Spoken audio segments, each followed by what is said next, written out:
Quinta pergunta. Que menções temos no Novo Testamento a fiel Raabe? Em Hebreus 11, 30-31 diz assim: Pela fé ruíram as muralhas de Jericó, depois que rodeadas por 7 dias. Pela fé, Raabe, a meretriz, não foi destruída com os desobedientes, porque acolheu com paz os espias.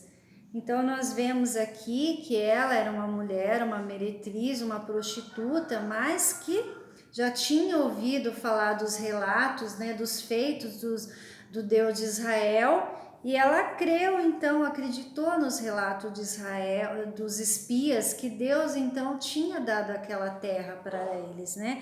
E ela acreditou então no Deus de Israel. E assim Deus então livrou ela e a sua família. A segunda parte da pergunta diz assim: em que genealogia ela está? Então, nós vamos ver nessa leitura, né, irmã Ilma, em Mateus 1:5, como que essa mulher, a genealogia dela foi uma genealogia abençoada. Salmão gerou a Raabe, a Boaz, este de Rute gerou a Obed, e Obed a Jessé. Então nós sabemos que Jessé depois era o pai, né, de Davi, e da descendência de Davi veio Jesus, né? Então que maravilha, né? Quem ia esperar isso de uma mulher, né, de uma prostituta, fazer parte da família de Deus, né?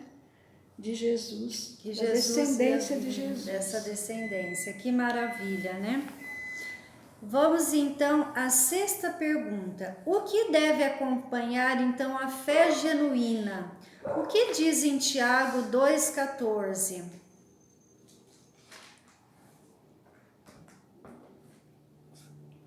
Meus irmãos, qual é o proveito se alguém disser que tem fé, mas não tiver obras? Por acaso semelhante fé salvá-lo? Se um irmão e uma irmã estiverem encarecidos de roupa e necessitados de alimentos cotidianos, a qualquer dentre vós lhe disser, ide em paz, aquecei-vos e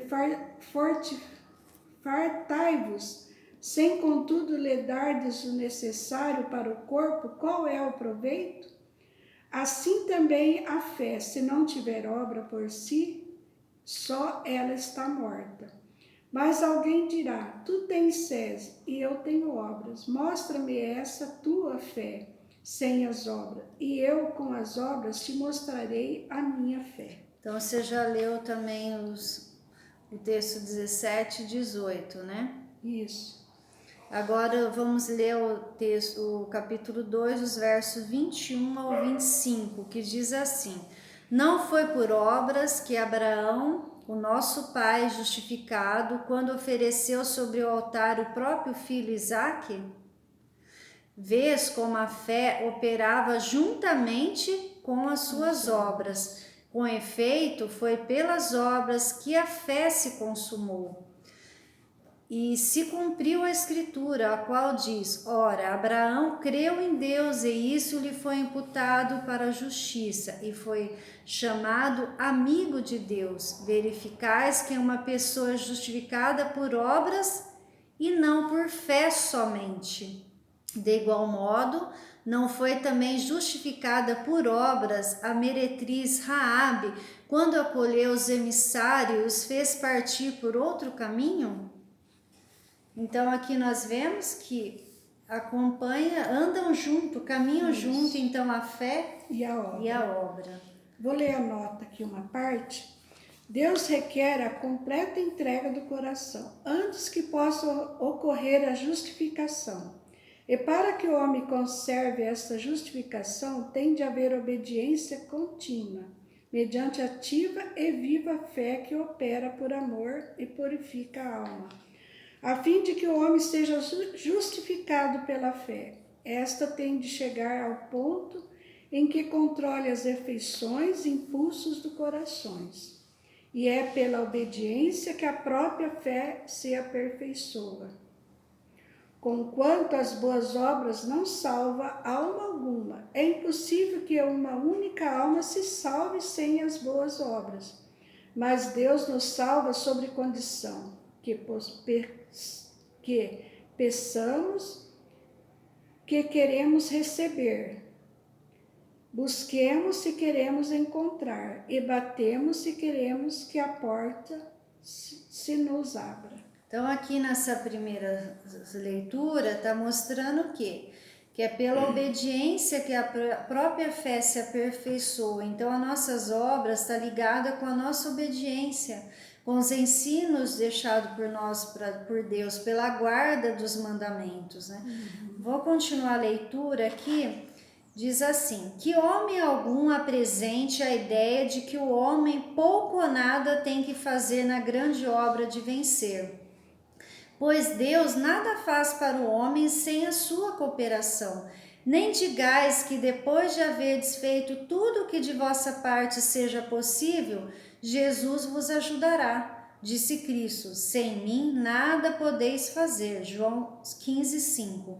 De princípio a fim deve o homem ser cobreiro de Deus, a menos que o Espírito Santo opere no coração humano.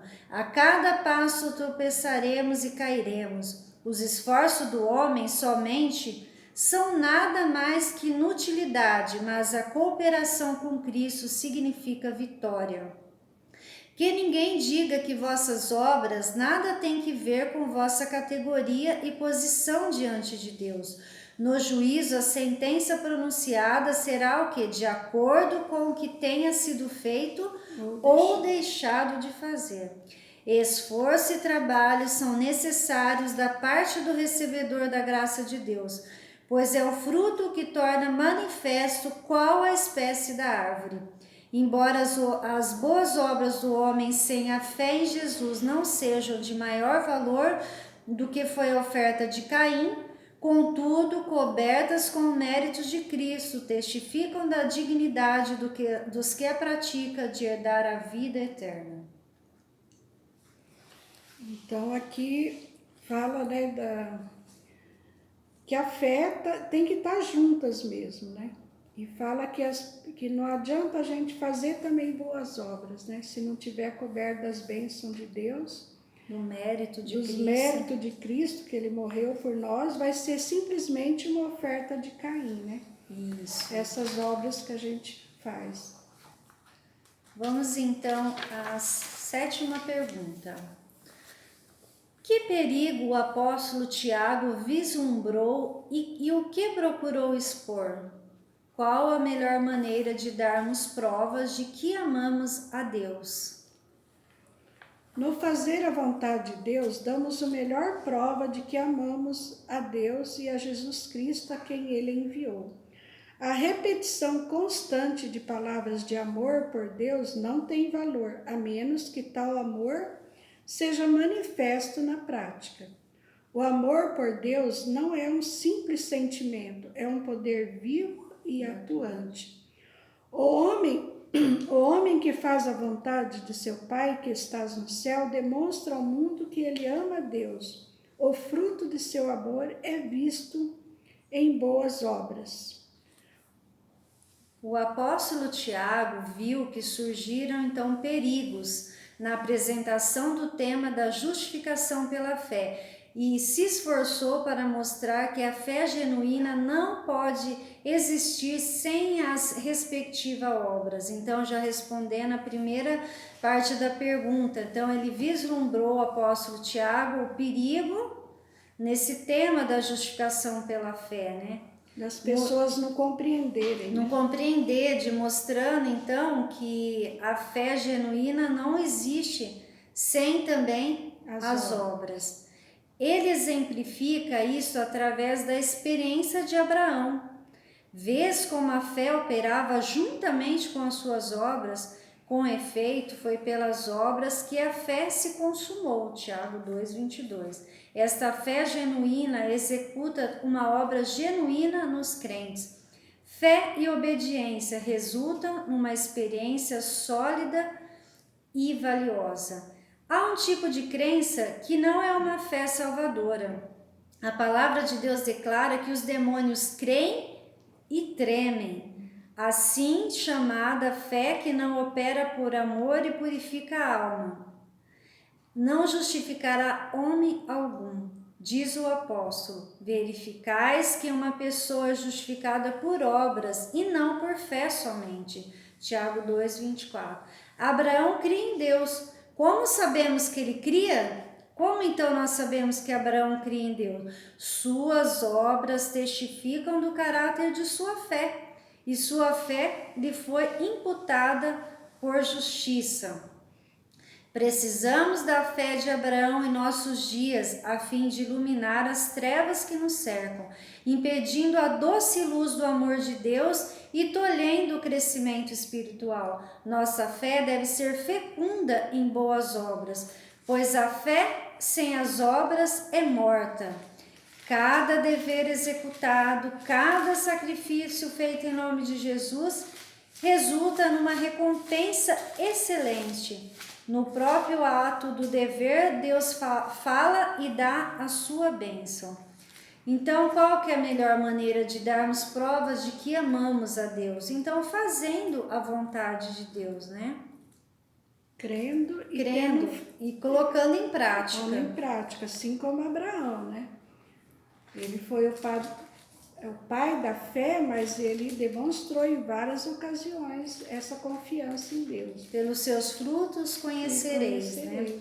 E aqui então nós vemos na leitura que cada dever então que nós executamos, cada sacrifício feito em nome de Jesus, então resulta numa recompensa excelente.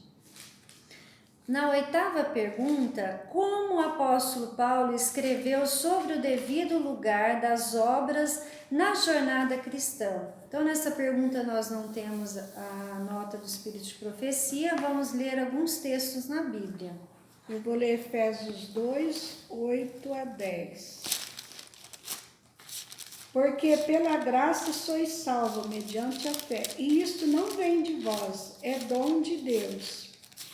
Não de obras para que ninguém se glorie, pois somos feitura deles, criados em Jesus Cristo para boas obras, as quais Deus de antemão preparou para que andássemos nela. Isso, agora eu vou ler então os textos de Tito, e a irmã Ilma já vai procurando o texto de Hebreus. Então nós vamos ler primeiramente no Tito capítulo 2, versos 7 ao 8. Que diz assim: torna-te pessoalmente padrão de boas obras, no ensino mostra integridade e reverência, linguagem sadia e irrepreensível, para que o adversário seja envergonhado, não tendo indignidade nenhuma que dizer a nosso respeito.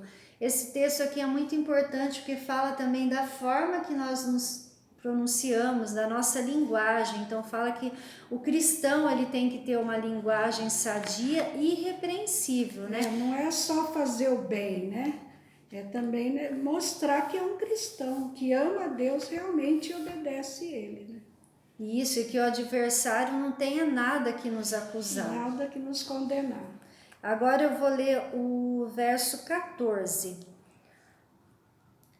O qual a si mesmo se deu por nós, a fim de remirmos de toda iniquidade e purificar para si mesmo um povo exclusivo seu, zeloso de boas obras. Agora no capítulo 3, o verso 7 ao 8. A fim de que, justificados por graça, nos tornemos seus herdeiros segundo a esperança da vida eterna. Fiel a esta palavra, e quero que, no tocante a essas coisas, faça afirmação confiadamente para que os que têm crido em Deus sejam solícitos nas práticas de boas obras. Essas coisas são excelentes e proveitosas aos homens. E o verso 14 diz assim: agora